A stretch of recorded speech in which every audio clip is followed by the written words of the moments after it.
કાર્યવાહી કરી રહી છે। આ મુદ્દો આગામી લોકસભાની ચૂંટણીની અંદર વિપક્ષ ઉછાળશે, જ્યાં આ મુદ્દે મહત્વપૂર્ણ અપડેટ સામે આવી રહી છે અને અરવિંદ કેજરીવાલ અને હેમંત સોરેનની ધરપકડનો મુદ્દો પણ ગુજરાતમાં ગુંજશે। સુનીતા કેજરીવાલ અને કલ્પના સોરેન ગુજરાતમાં પ્રચાર પ્રસાર કરશે અને ઇન્ડિયા ગઠબંધનના પ્રચાર માટે તેઓ ગુજરાત પણ આવશે। ભાવનગરમાં આપના ઉમેદવારના કાર્યાલયના ઉદ્ઘાટન દરમિયાન ઈસુદાન ગઢવીએ આ અંગે જાહેરાત કરી।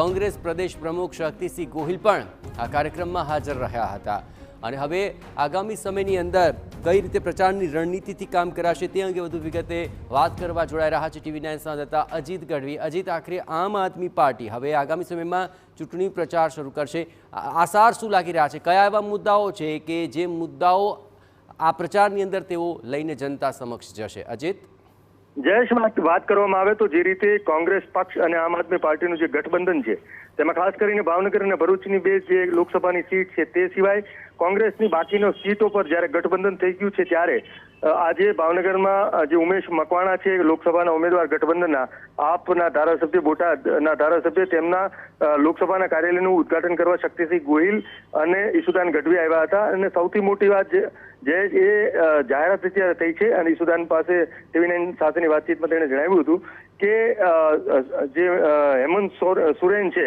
તેમના ધર્મપત્ની છે કલ્પના સોરેન તે આવશે અને 15 તારીખે જે હિયરિંગ છે કેજરીવાલનું તે પૂર્ણ થયા બાદ 15 તારીખ પછી જે તેમના ધર્મપત્ની છે સુનીતા કેજરીવાલ તે પણ ભાવનગર સહિત જે લોકસભા 26 બેઠકો પર જ્યાં પણ પ્લાનિંગ કરવામાં આવશે ત્યાં તમામ જગ્યાએ બે જે મુખ્યમંત્રીના ધર્મપત્નીઓ છે તે પ્રચાર પ્રસાર અર્થે ગઠબંધનના સમર્થનમાં આવશે। શું રહેશે તેમના?